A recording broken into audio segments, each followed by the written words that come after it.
lecture, we will just discuss about the linear models and regression analysis. So this equation y is equal to mx plus c we have already known. It is known as a equation of line, where m is said to be a slope and c is said to be intercept. Y is a dependent variable and x is a independent variable. It is also said to be a control variable. And if you make the graph of two-dimensional graph x versus y, so you can get this kind of a line. So c is said to be intercept, and the whatever the angles is between the y-axis and the line is nothing but theta, and tan theta is nothing but your slope, and it is a y is equal to mx plus c. If you rewrite this particular equation in this y is equal to beta 0 plus beta 1 x, so this is also a mathematical models. It is equation of line. Given a value of x, if you know the value of beta 0 and beta 1, you can obtain exact value of y. So we have discussed the example of the purchase of a car. Okay, so the sales of a car is a dependent variable. Any manufacturing company wish to know that what are the factors which are responsible for a selling of a car. Am I audible? Yes, sir. Okay. So the sales of a car, if I am saying that in terms of a revenue, so in terms of a rupees, let us say Y is nothing but the revenue through the sales of a car. So what are the factors which are responsible for the sales of a car? So of course, you have said that price is one of the variables. The brand of the car is also important variable. How much mileage it is giving, whether it is available in the current market or not, whether the service, what kind of the services you are getting after the sales. Again, how do you know that whether the car is available in the market? So that is the advertisement, and that means the company has the some budget of advertisement expenditure. Whether what is the aesthetic look, that is the color, dimension, design, everything is the part of aesthetic. What are the safety features are available? Again, when if you wish to exchange the car or if you wish to sell the car, so what is the resale value? Whether it is a easy to maintenance or not? What is the fuel capacity? Whether the type of fuel is CNG, diesel, petrol, electric. So there are so many variables are there which are affecting your response. But I wish to know that what is the impact of advertisement expenditure on the sales of a car. So we know that the sales of car is a function of the several other variables than the advertisement expenditure, but we have not considered in our study. So we said that let us why is the sales of car, and I'm only interested to know that what is the impact of advertisement expenditure on the sales of a car. If you will not give the advertisement, it doesn't mean that there will not be a sales of a car. There is a sales of a car, and the average sales is nothing but the beta zero. But what about the other factors which are affecting your response? So we have not considered in our model. So we will write in the form of as a epsilon. And epsilon is the errors, and it is nothing but it is a cumulative effect of all variables which are affecting the response, but we have not considered in our models. So here the if you can see the relation between y and x is linear in parameters, because you can see the power of beta 0 is 1 and beta 1 is also 1. So that means the relation between y and x is linear in the parameter. So this is also known as a linear model. This part is said to be a systematic part,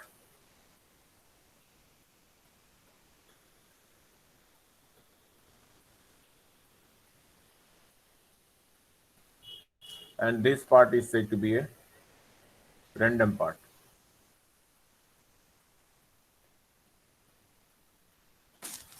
Okay, so this is said to be systematic part and this is said to be a random part.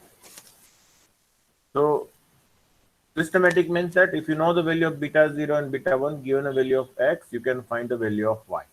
And this is said to be a random part. So here beta 0 and beta 1 are the unknown parameters and that we wish to estimate. And of course, to estimate these parameters, there are various methods are there. One of the method is the ordinary least square method. but that we will see later. So I'll give you the few examples. So we discuss about the introduction. One of the aim of science is find to describe and predict the relationship among the events in the world in which we live. Okay, suppose the earthquake is happen, then what are the factors which are responsible for the earthquake? Whether the mining has the impact on the earthquake, whether the higher the mining, there is a higher the intensity of earthquake. So that means whatever the events are happening around to us, we try to develop a model. For example, we wish to develop a models of a corona. So whether the number of the cases is rises with respect to the time, with respect to the dense of the people, with respect to the geographical region, with respect to the humidities, temperature. So there are so many factors which are responsible for the spreading of a virus, or that is the increasing the number of cases. So we wish to establish which factors is really important, so that as a decision maker or as a planning personnel, I can have the idea that which kind of the uh, strategy I have to apply. Whether should I give the lockdown strategy? Should I give the social distancing strategy? Should I give the movement of a? Should I stop the movement of the people from one place to other place? Should I seize the boundary of the two district or the two villages? So, what are the factors which are responsible for that? So if I can develop the models, of course, I can suggest the government that what kind of the planning we have to make, so that at least we can minimize the cases. We cannot stop the cases, but we can try to see that there is a minimum impact of the virus in the prevention of, or in the prevalence of the virus or the cases. So one way this is to accomplish by finding the formula or equations. So I'll give you one example. In the relation between the temperature and the pressure in the chemical process, we know that in a science there is a relation between the temperature and the pressure, that PV is equal to nRT. So we say that where T is the temperature and P is the pressure, so P is proportional to temperature. As the temperature is increased, pressure is increasing. But if you make the graph of the pressure and temperature, what happens? This relation is true after the certain time period. It has the graph like that. This is the graph of temperature and this is the graph of pressure. It is not increasing exponentially. It is increasing slowly and slowly, and after certain point of time, it will is increasing exponentially. Okay, so we wish to establish what are the relation between the P and T, whether P and T is linearly related or not. So once we have the data, we can plot the scatter plot, and based on the scatter plot, we can identify whether the relation between the pressure and temperature is linear or non-linear. If it is linear, at what level it is a linear, and after which threshold point it becomes the non-linear or exponential. We may be interested in the relationship between the demand, supply, and the price of a certain commodity. Let us, if you talk about the petrol, okay. So, if the petrol price reduces, are we going to dump the petrol? Perhaps as a customer, we cannot. But of course, as a industrialist or as a business personnel, they can dump certain level of petrol. But if you say that the price is reducing, it doesn't mean the demand is increasing. Similarly, supplies, if the price is high, do you say that the supply is low? No, supply is also high when the price is high. But do you say that the demand is decreasing? It is in usual setup, it is saying that demand is inversely proportional to price and supply is proportional to price. So if the price is increasing, according to this mathematical notation or relation, we say that the demand should decrease. But that is not always the true.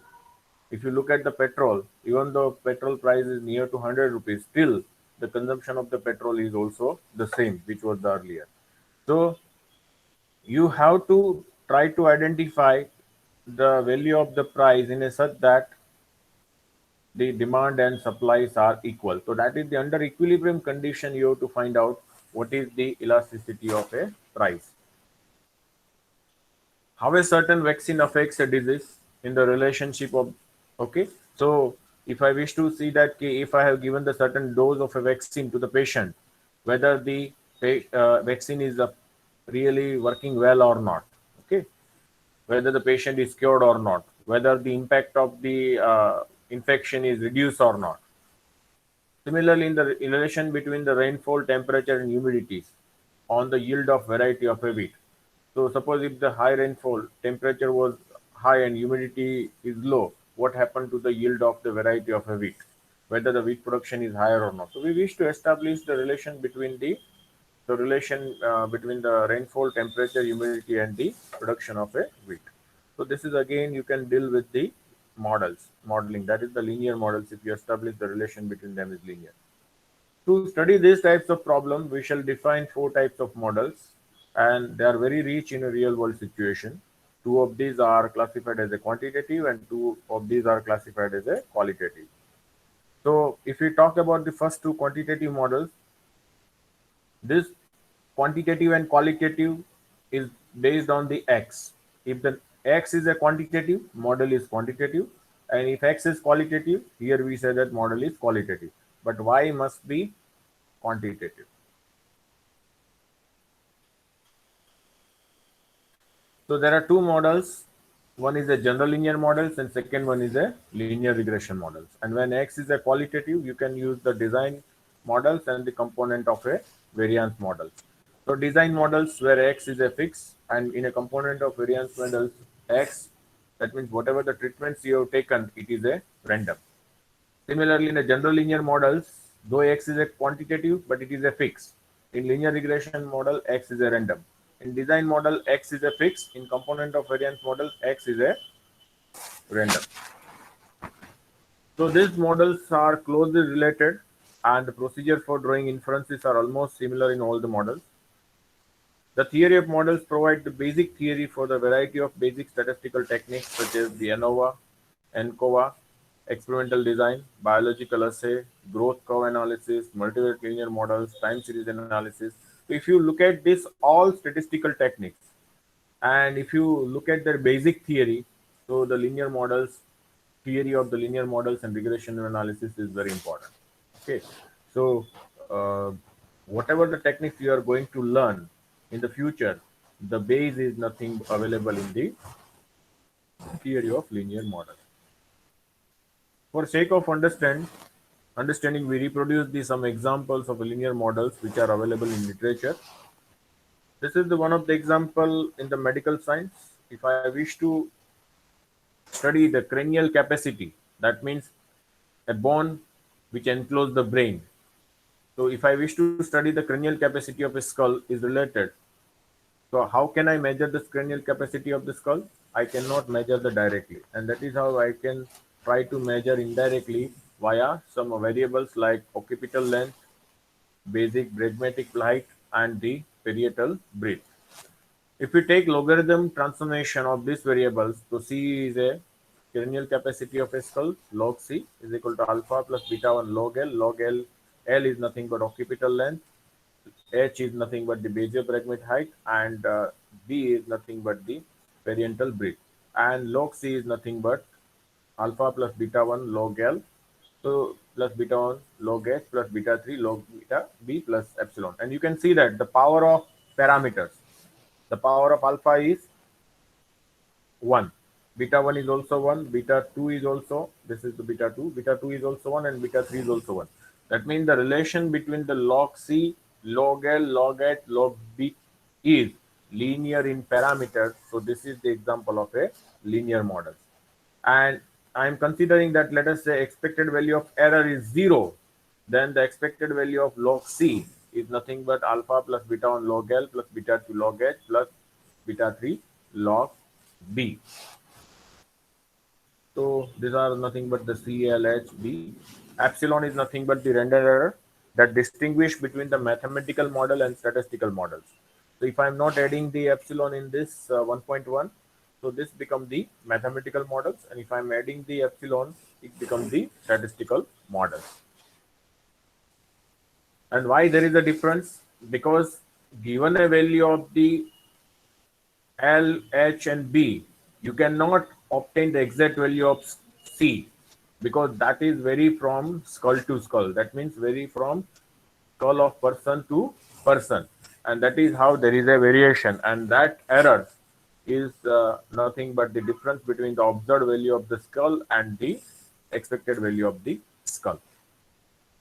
Log C is not exactly equal to this for every skull, that is what I said, but it is distributed as a random variable which means as I have given in a 1.2, that is alpha plus beta 1 log L plus beta 2 log H plus beta 3 log B. And epsilon is also known as a deviation between the log C from its mean. This deviation may be the result of a large number of variables that may affect the cranial capacity of a skull, but we have not included our model. Alpha, beta 1, beta 2, beta 3 are unknown parameters in the model. So that was we have seen in the last example. Now we will see another example because this is very important. Before going to understand all the theories, if you understand the basic concept of the modeling, if you have given the real life situation, and if you can convert them into the mathematical or statistical models, then of course all the theories are available. You can deal with it and you can estimate the models. Another example is if an experiment is conducted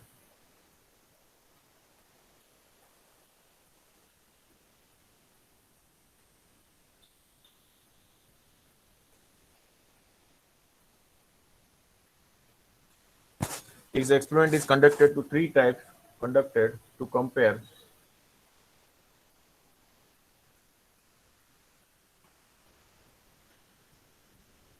three types of food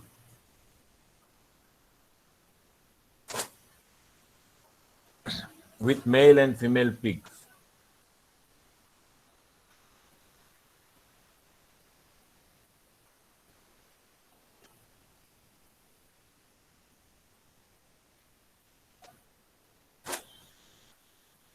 In different pens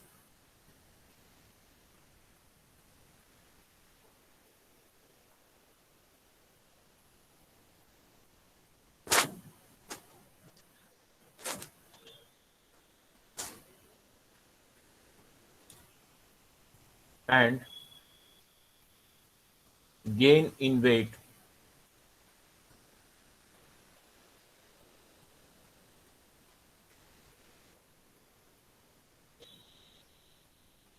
is measured.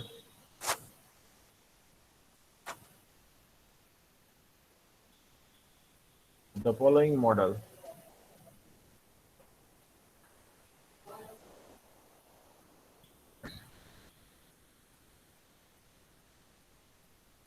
may appropriate.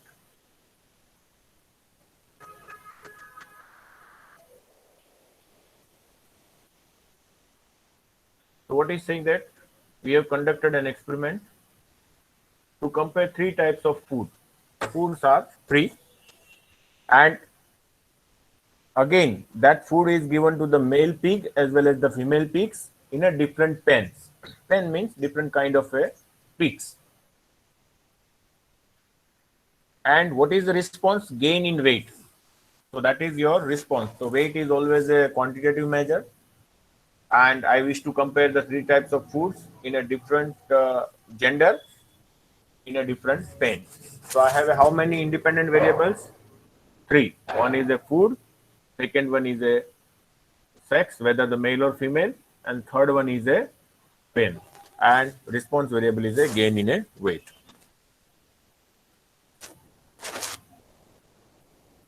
So we say that let us Yijk is nothing but if you have given the food, any type of a food, whether it is a male pig or female pig, whether it is of a specific pen, the average weight in the gain is, let us say it is a mu. Plus Ti is nothing but effect of ith pen. Sj is the effect of jth sex, whether it is a male or female. And Fk is nothing but the effect of the kth food. There may be a interaction effect. You have a specific pen and specific sex. You may have the effect of the specific sex and specific food, and you can have the specific pen and specific food. So all possible. This is said to be a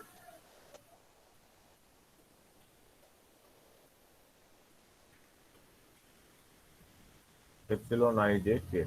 So this is said to be a main effect, and this is said to be a two-factor interaction effect.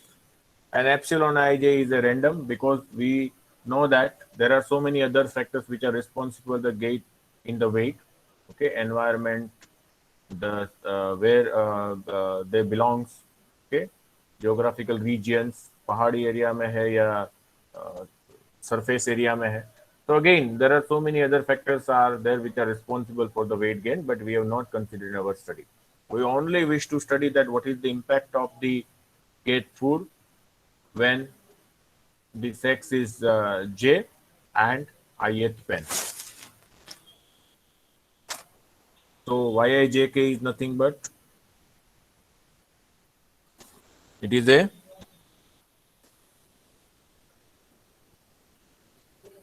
weight gain measured when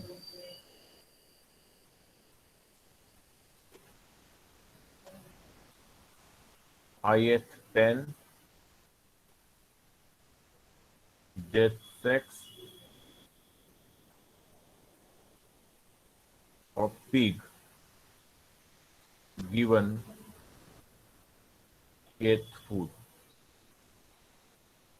So you can say that the pig is of a ith pen of a jth sex and receive the kth food. So what is the weight gain you have observed? It is known as a Yijk.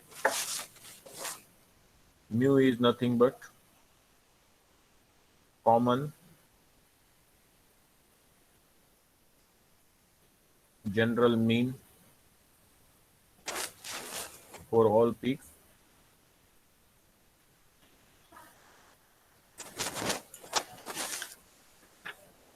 Pi is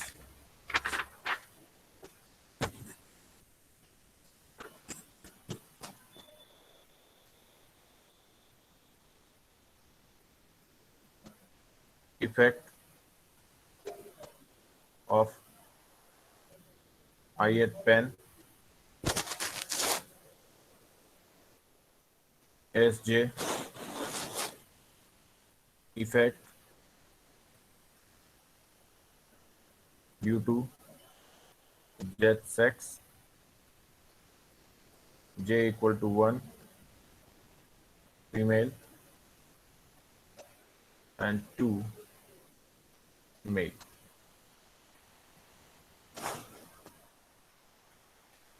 Fk effect of cat food, K equal to 1, 2, 3 because there are 3 foods. Psij is nothing but interaction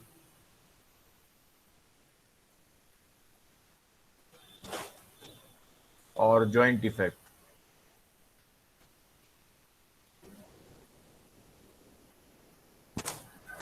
due to two factors.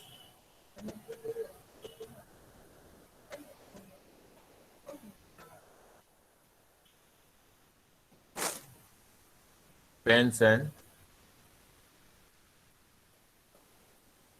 sex. SFJK is interaction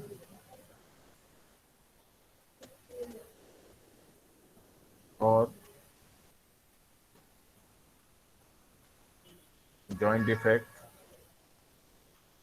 due to two factors.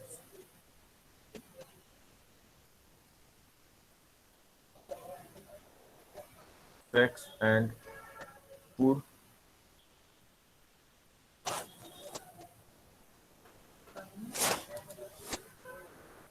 Ik is nothing but interaction or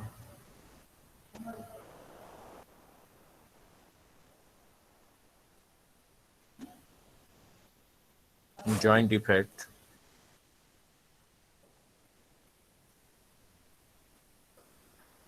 due to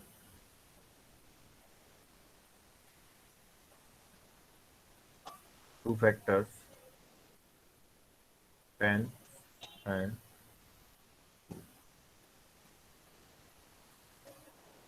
okay, and epsilon ijk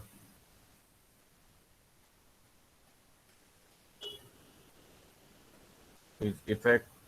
It is a cumulative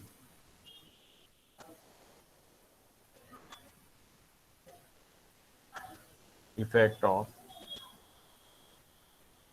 all other factors which are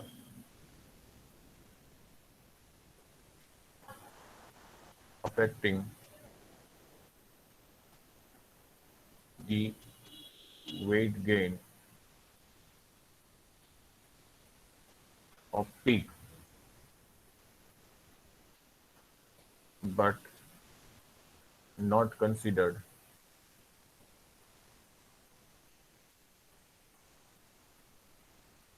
in our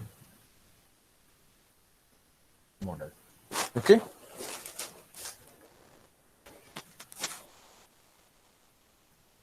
Third example, in biological assay,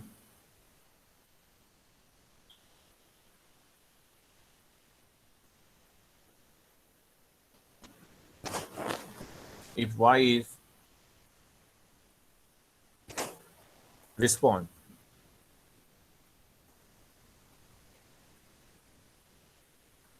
and X is dose of the drug,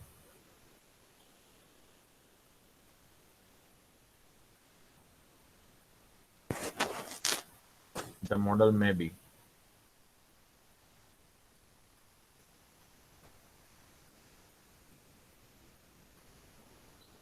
Y is equal to alpha plus beta X plus epsilon.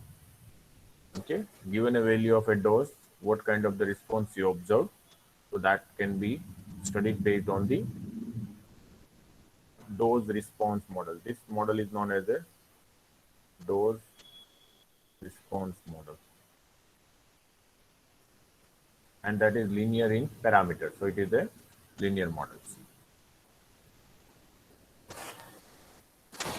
In agriculture experiment,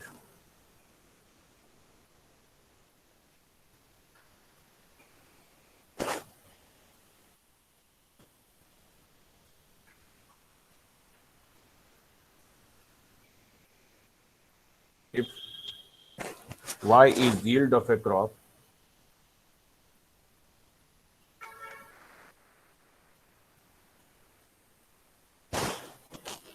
and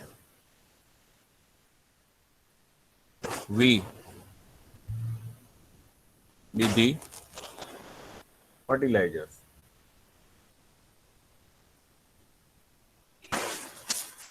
V be the fertilizers means V, how many fertilizers? V fertilizers. Okay, V be the fertilizers are to be compared. If I wish to compare the V fertilizers in agricultural experiment,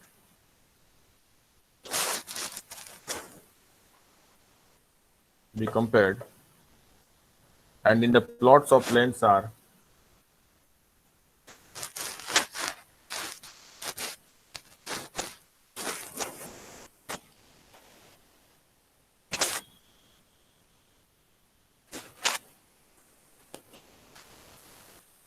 and plots are divided into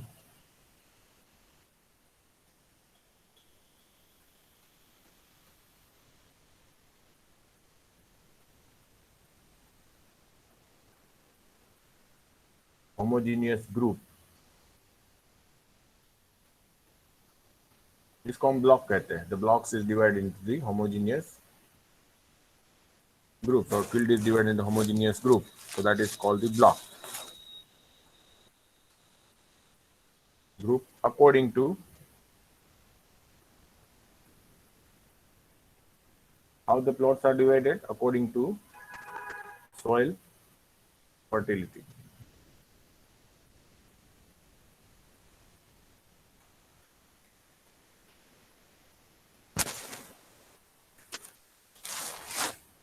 The model under consideration would be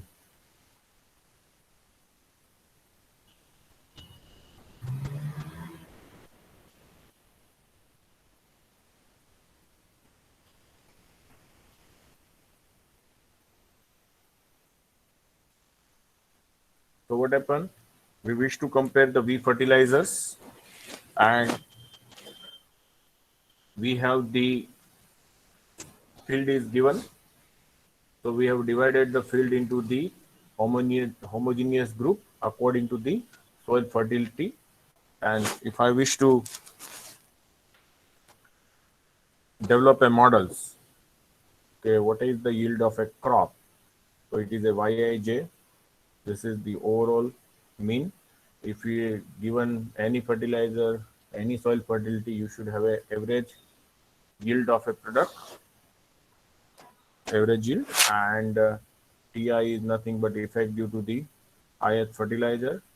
Bj is nothing but defect due to the jth block, and there are so many other factors except the fertilizer as well as the soil fertility on the yield of a crop, so which we have not considered our model. We write them as a epsilon ij, where mu is equal to, sorry, mu is general mean, Ti is effect of ith fertilizer,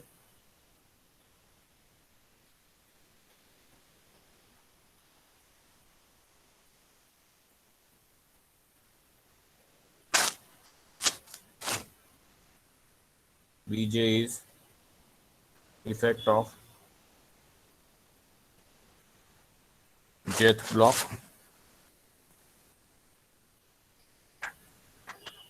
and epsilon ij is random component. So suppose here we have a how many fertilizer? B fertilizer, and suppose we have a how many blocks? Let us say we divide into the MB blocks or R block. So J equal to 1, 2, up to R.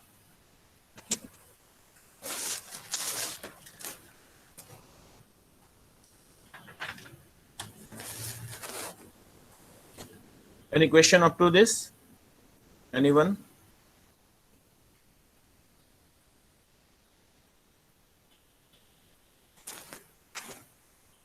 No, sir.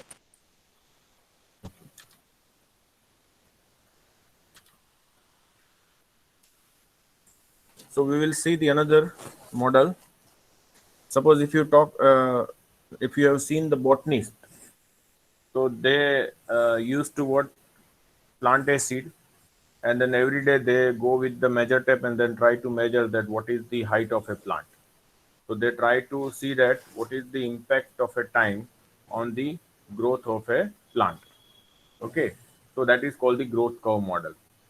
Similarly, if you have invested today the 100 rupees, now you wish to measure the growth of your 100 rupees, whether it is a increase or decrease. So that is the impact of a time. So that means all the time series models are nothing but they are said to be growth curve models. Even if you look at the food and nutrition, they give the different types of the nutritional food and then try to see that what kind of the growth of the kids is there. Similarly, doctors are trying to see that with the time whether the growth of the child is appropriate or not, whether their height and weight they are trying to measure, and whether the BMI is improving or not. Okay, so these are nothing but the classical example of a growth curve models. So let us understand one. If T denotes time and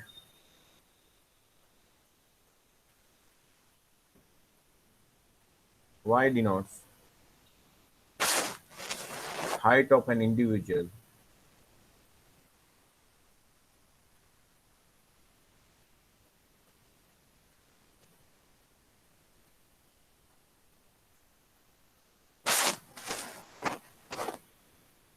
a growth of the model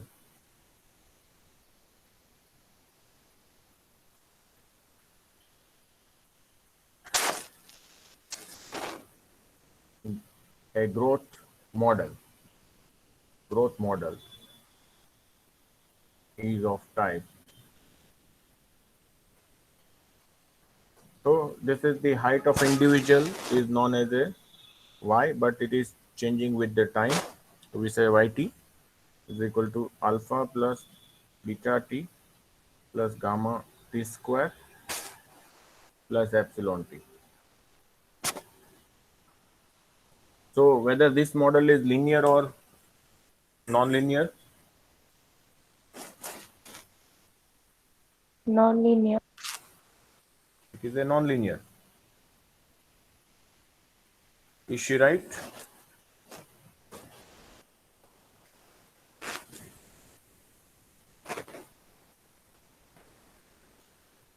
So this model is a linear. Why? Because when you say that model is linear, linear in parameters. So you see the power of alpha is 1, power of beta is 1, and power of gamma is 1. So this is a linear. But this is a linear in parameters and quadratic in a variables. So this model is linear model because relation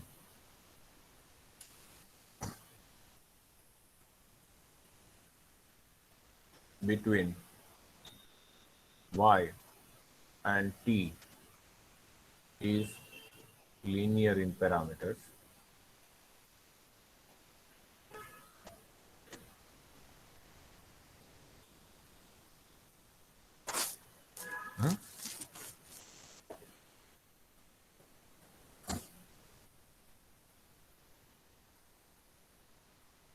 It is also known as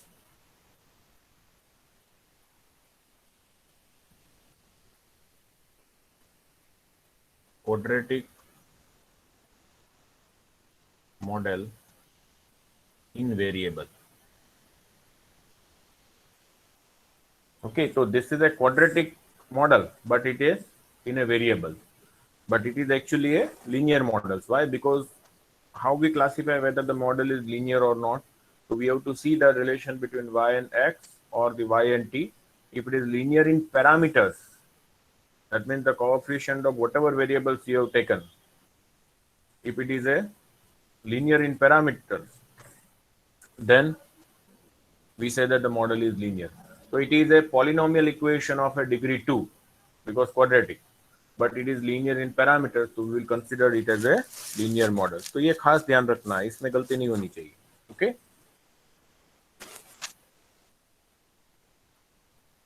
everyone clear up to this?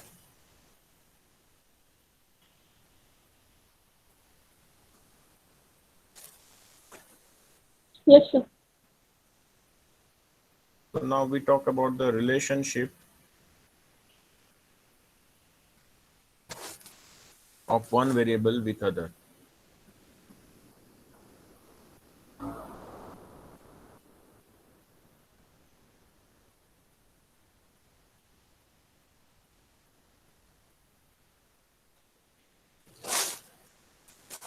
Studying the relationship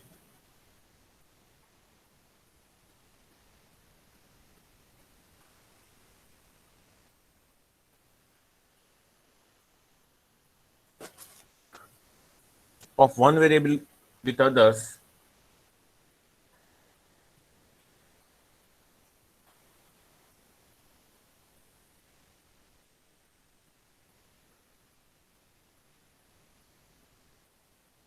is an important scientific activity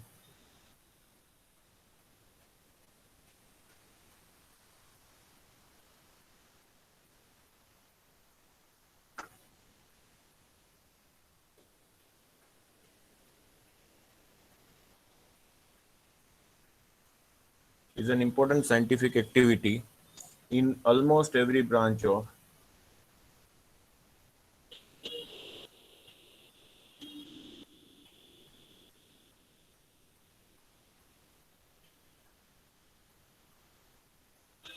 science. So we always try to identify the relation between one and other variables, and based on that, we try to see that. For example, if you look at the corona patient, so once the corona symptoms are observed, what the doctors will do? Doctors will admit the patients and they take their blood report. They do the ITCPR test, okay, and based on that they can decide whether the patient having the corona or not if it is positive. So in this all the tests they try to identify the what is the procalculating level of the patient, what is the d dimer score. Okay, so there are various scores they are measuring. They are said to be biological marker to decide whether the patient is affected from the corona or not. But these tests are very costly.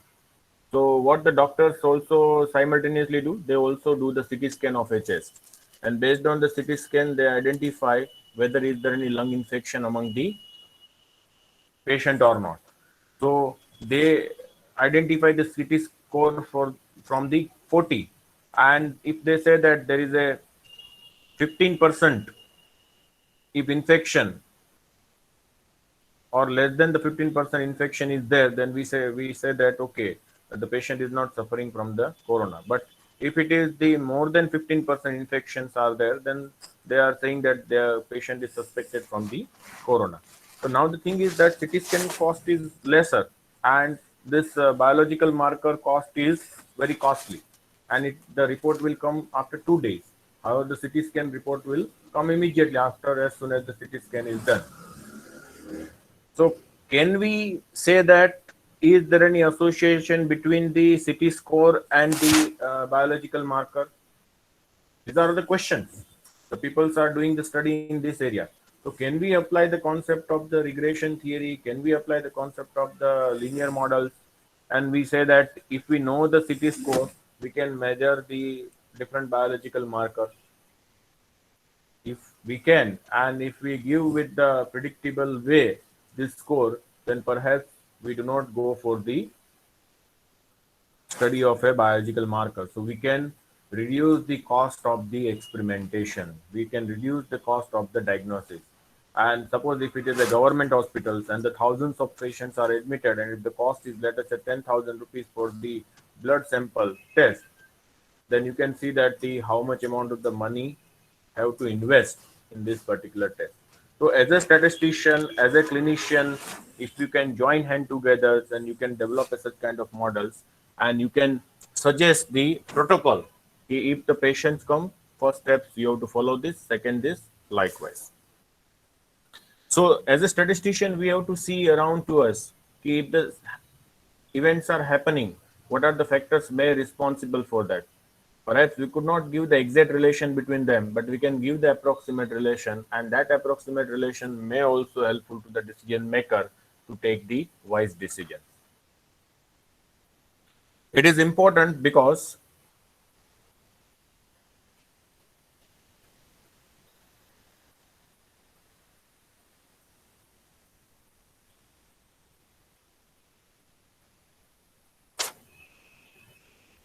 such a relationship because such a relationship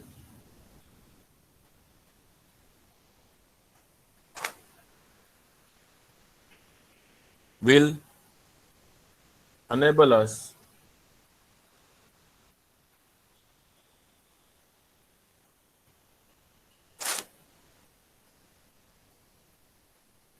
will enable us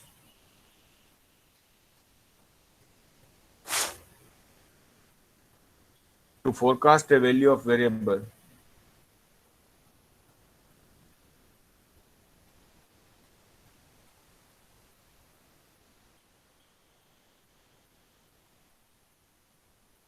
in advance.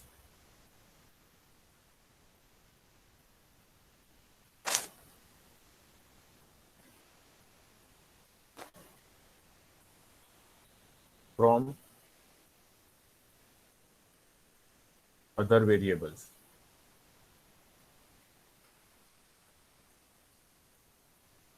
Which will help us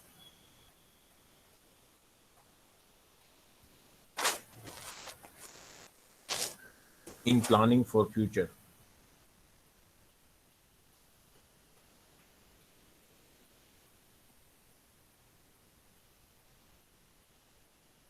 The ultimate aim of any modeling, we wish to know the estimated value in advance so that we can do the better planning. Okay? A functional relationship between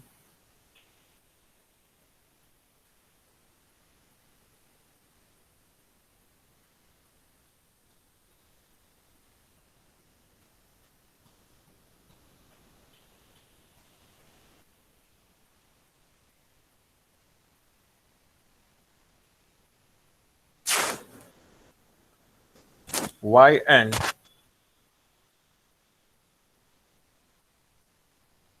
set of predictors, or independent variables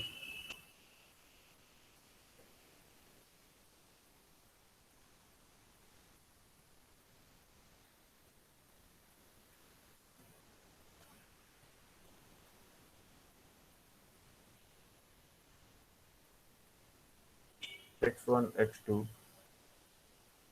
xp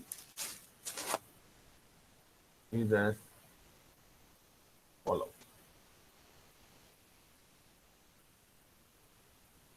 So y is nothing but it is a function of x1, x2, xp plus epsilon. So here f is written. That means we don't know the relation between y and x1, x2, xp. Whether it is a linear, whether it is a non-linear, we don't know. We only know that there must be some relation between y and x1, x2, xp. We know that there must be a relation between the sales of a car and the advertisement expenditure, brand, fuel capacity, mileage. But we don't know that which kind of relationship is there. So this is the real life problem is given. You have converted into the mathematical and statistical form. And now we wish to identify what is the form of a f. So entire modeling is associated with the f, where y is the variable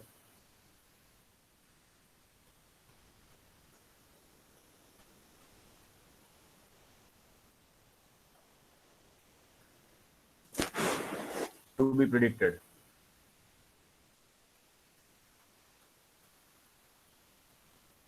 Y is the variable to be predicted. And x1, x2, xp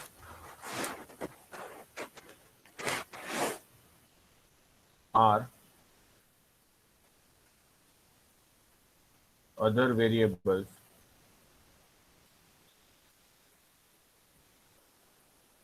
used in prediction.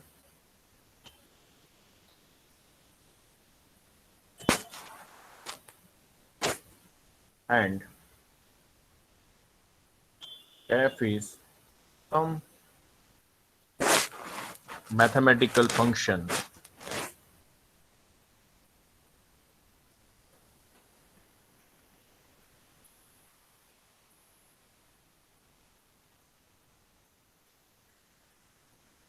involving unknown parameters.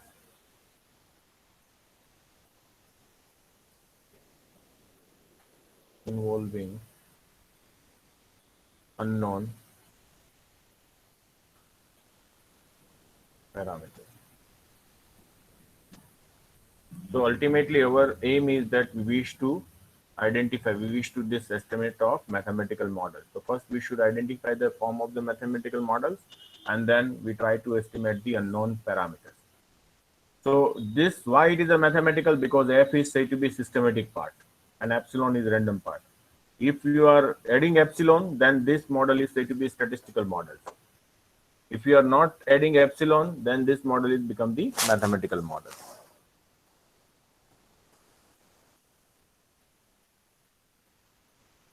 Epsilon is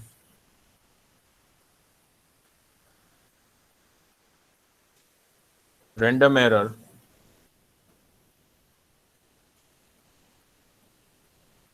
which is a cumulative effect of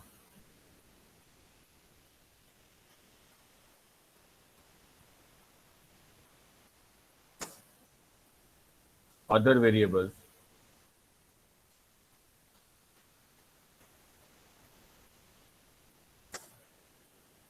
that may not be known as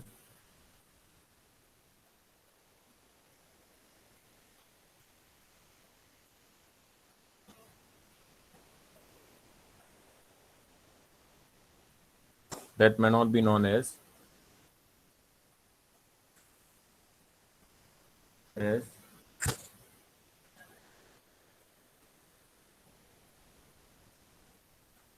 is a cumulative effect of other variables that may not be known as significant. Okay, that means they are not that much of important and are not included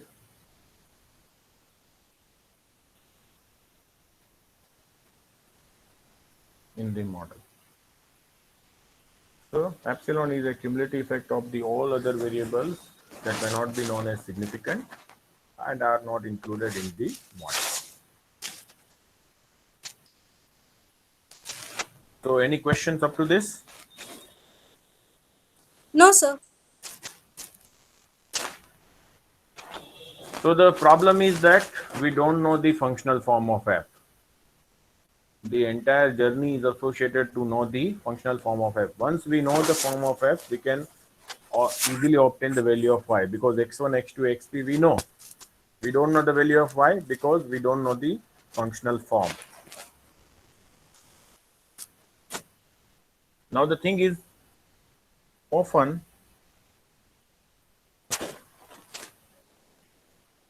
the functional form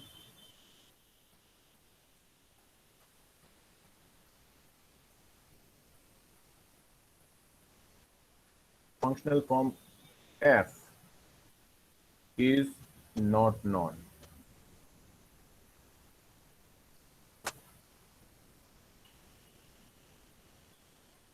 So what we do, if it is not known,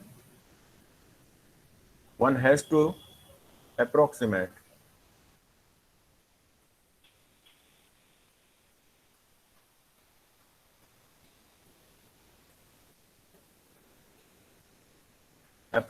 it by suitable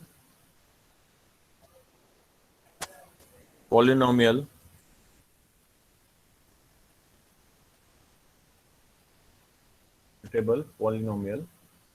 function.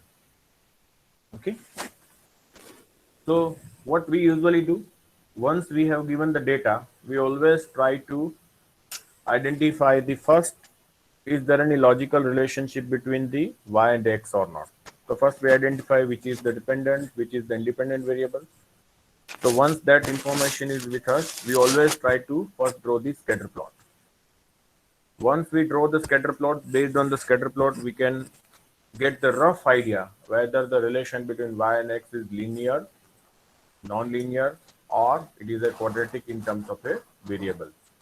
And once we identify that, whether it is a quadratic, whether it is a linear, whether it is a non-linear, then we try to use the some polynomial function of that degree.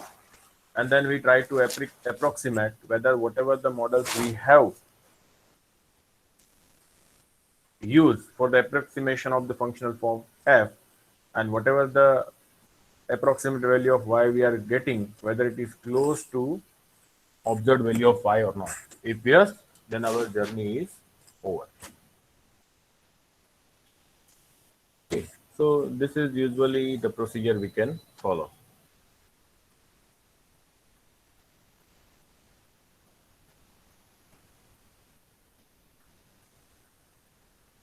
A linear model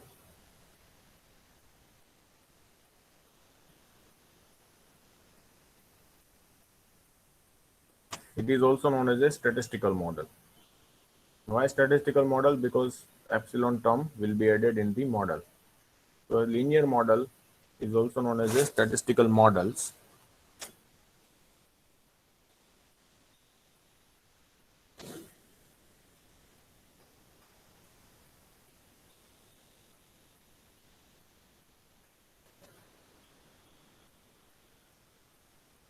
Is given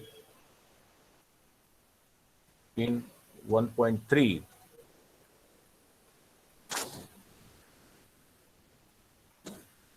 if so a models given or models given in a 1.3 is said to be linear models if f is linear in unknown parameter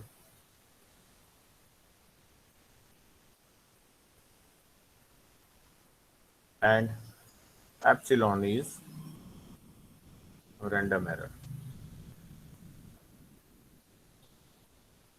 So the models 1.3 is said to be linear model, or you can also write that a model इसको मैं ऐसे ले लूंगा.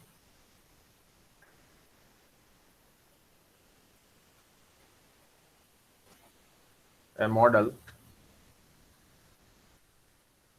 is given in 1.3 is said to be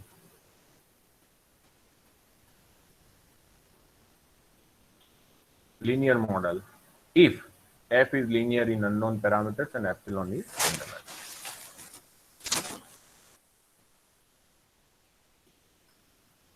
We make suitable assumption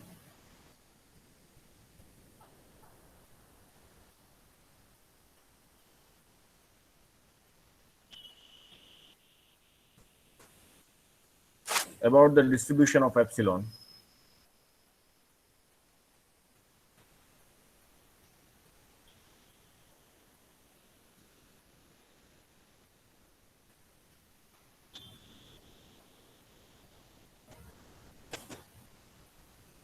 as epsilon is normally independently distributed with mean 0 and constant variance sigma epsilon square. So we assume that whatever the random quantity epsilon is, that it has they are random and they are normally independently distributed with mean 0 and sigma epsilon square. इसका मतलब क्या हुआ? That is epsilons are normally independent. Independent means that is different epsilons are uncorrelated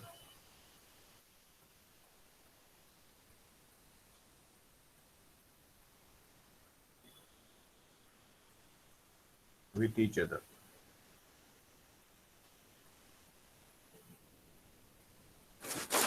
That we can say that the covariance between epsilon I and epsilon j is equal to sigma epsilon square if I equal to j.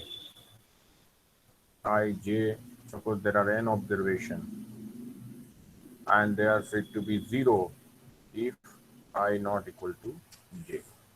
तो इसका अर्थ ये हुआ कि variance of epsilon I, if ij is same, that means it is a sigma epsilon square and that is a constant for all I.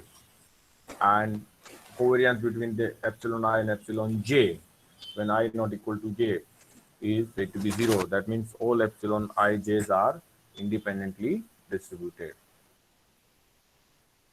here I j running from 1 to n, but the condition is that I not equal to j.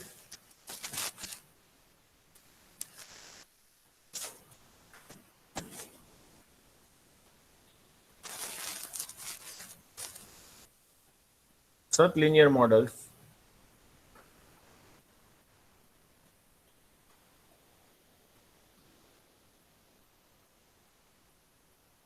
thus can be used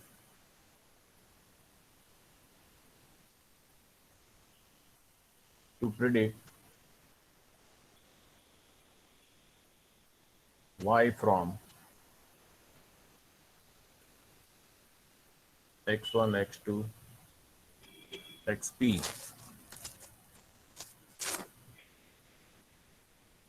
and this prediction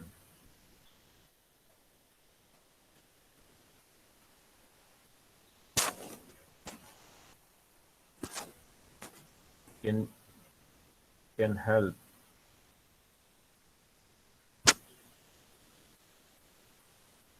for planning of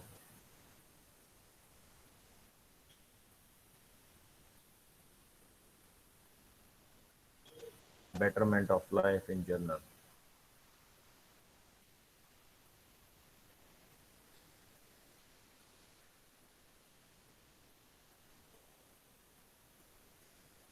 Okay. To do so, ultimately, our basic idea is the better planning, but the problem is that f is unknown. Though we have considered f is linear in unknown parameters, but it is unknown. To do so,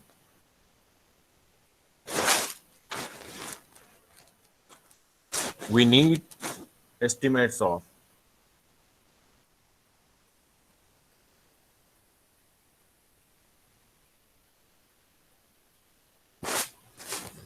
the unknown parameters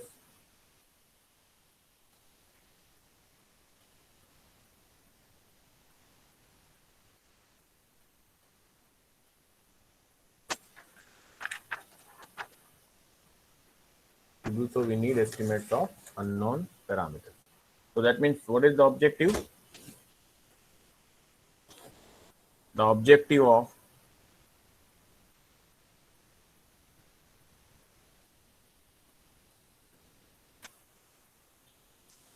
linear statistical model is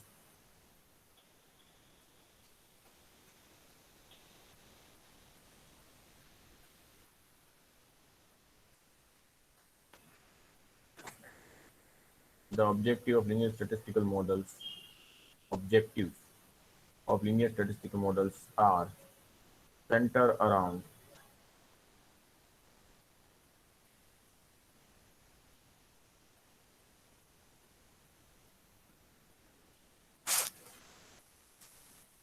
estimation of unknown parameters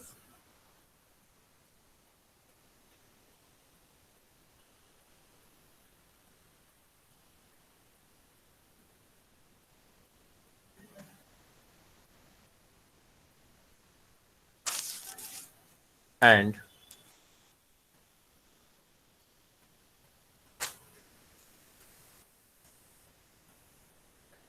variance covariance of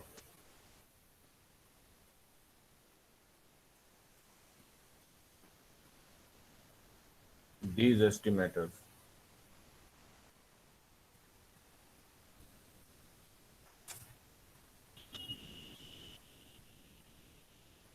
and testing of these parameters.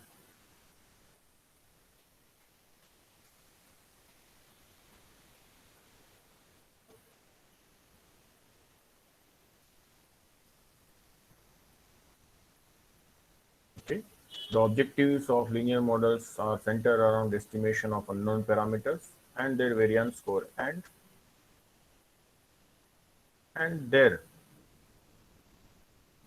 variance covariance is okay, this is the root and testing of these parameters. Any questions up to anyone? So whenever we have somebody is coming with the problem, sometimes they do not directly come with the data, they come with the problem. So we have to understand the first their domain. Okay. As a modeler, as a statistician, we should be a good listener. Try to understand the problems of the person who is coming to you for some solutions. Don't directly jump to giving the solution. First, understand their problems. If you have any questions related to their domain, you ask them. Try to first understand their domain, and then try to correlate with each other the things. What the objective of the individuals? What are the variables which are associated to achieve this objective? Try to ask this all the possible questions during the discussion. Once you go through the concept of the person who is looking for some solution, then ask for the data in a specific format. Once the data is with us, we know that what are the dependent variables, what are the independent variables. Okay, then we try to find out the kind of a association between the variables. The first way is that always try to go for the summary measures so that you can have the idea, is there any data gaps in the data or not, is there any outliers or not, is there any data entry errors or not. Try to cross check all possibilities. Once the data is clean in your hand, you try to develop a scatter plot, and based on the scatter plot try to identify what is the relation between the y and x1, y and x2, y and xp.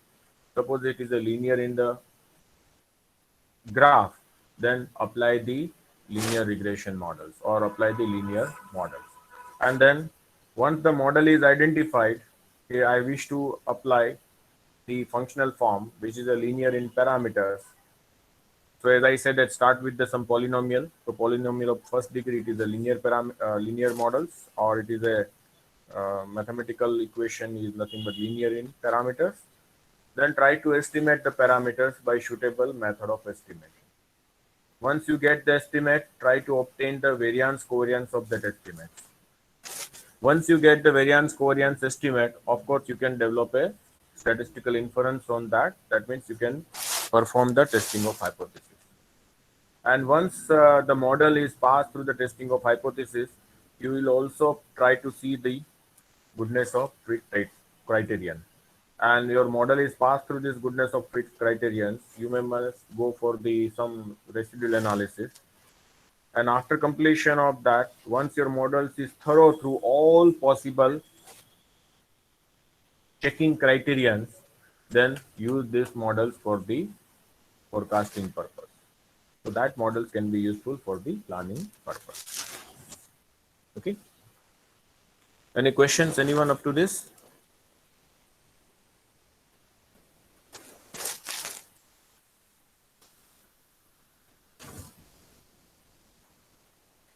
So, as I say that we have discussed two models. One is the quantitative models and another is a qualitative models. So in this semester, we will talk about the quantitative models.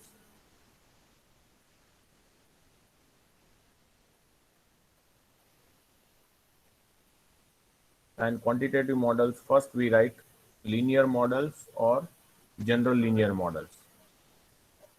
If you write these linear models in a matrix notation, it becomes the general linear models. So this is called simple linear model. Consider the equation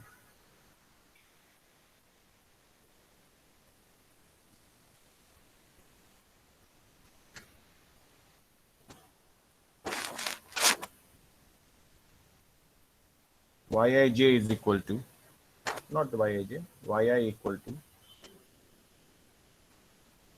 beta 0 plus beta 1 xi plus epsilon I running from 1 to n.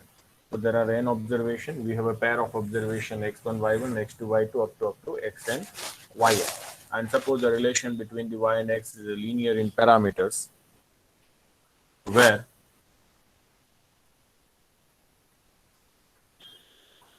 expectation of epsilon I is 0.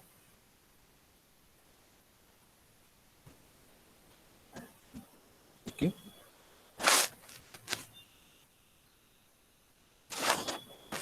Yi is observable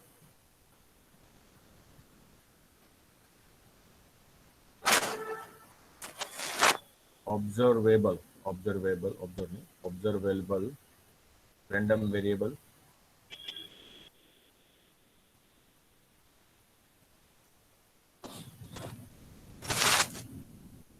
yi is observed, okay, but it is a random variable.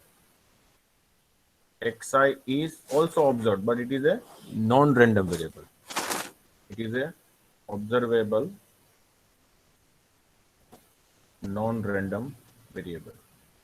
That means x is a fix and it is known to you, non-random variable. That is fix.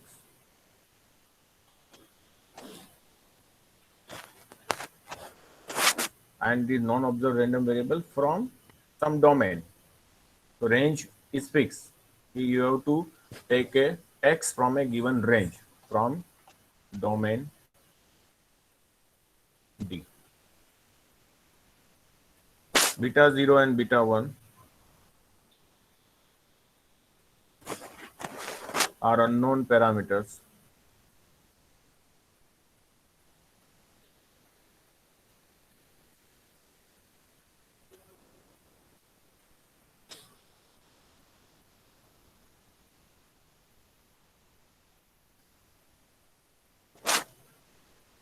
defined in parametric space omega B.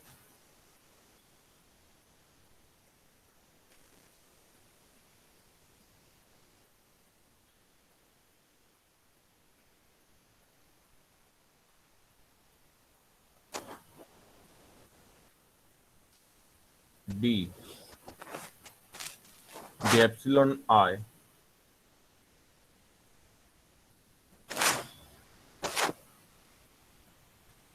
are non-observable. This is not observed to us. Non-observable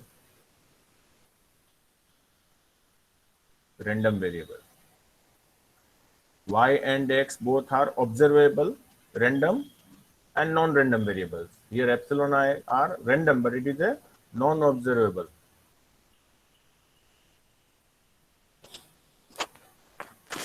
Such that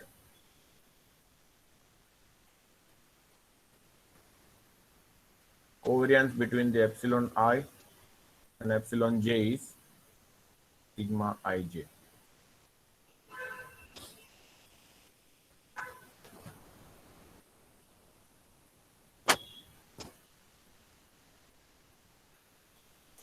Now it may possible that epsilon psi are random or may not be. Okay. Sorry, epsilon I and epsilon j are independently distributed. Okay. These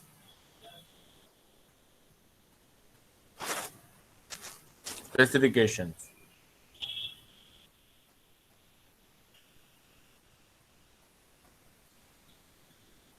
define simple linear model.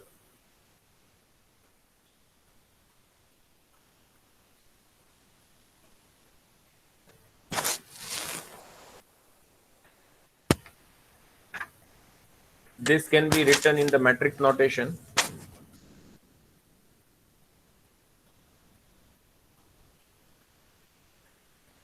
So in matrix notation,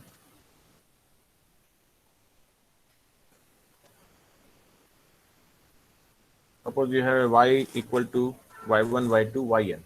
So you can define this in the matrix notation. Y is equal to x beta plus epsilon. Okay. What is y? Where y is y1, y2. How many observation? N observation. It is a y1, y2, yn. Beta is nothing but how many parameters?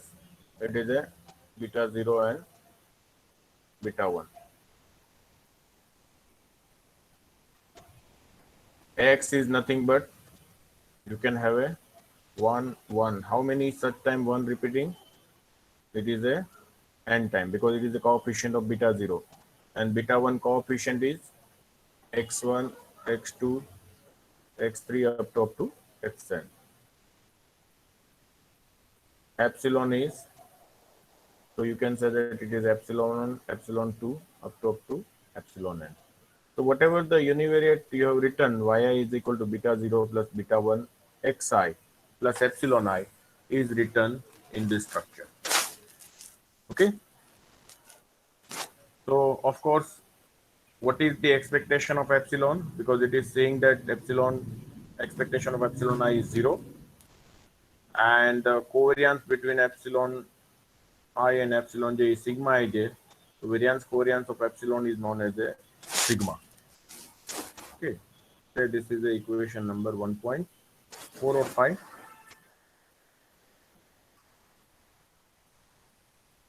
1.4.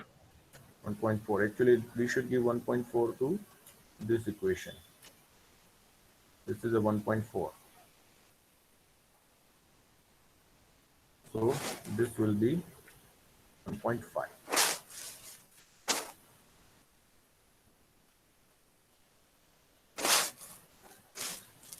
Okay, so what is the order of this y? Y is of order of n cross 1, because there are n element and 1 column. This is of a 2 cross 1. This is of a n cross 2, because there are 2 columns, n is a row. This is a n cross 1. So in the next lecture, we will define the general linear models. See, what is the difference between the simple linear models and the simple linear regression models? Only difference is the rest, everything remains the same except this. Here we say that xi are observable but non-random in a linear models. But when you talk about the regression, we say that x are the observable random variables. So both y and x are random. Here, of course, in linear models, there is assumption that epsilon is normally distributed with mean 0 and variance sigma square. Okay. Similarly, in regression, it is also a, so we say that the relation between y and x is a linear in parameters, and both x and y are bivariate normal distribution. Expected value of y given x is nothing but the conditional mean, and it is given by the beta 0 plus beta 1i. Okay. So that we will see in the next lecture. Any questions up to this, anyone? Sir वो domain के बाद क्या लिखा था sir B में?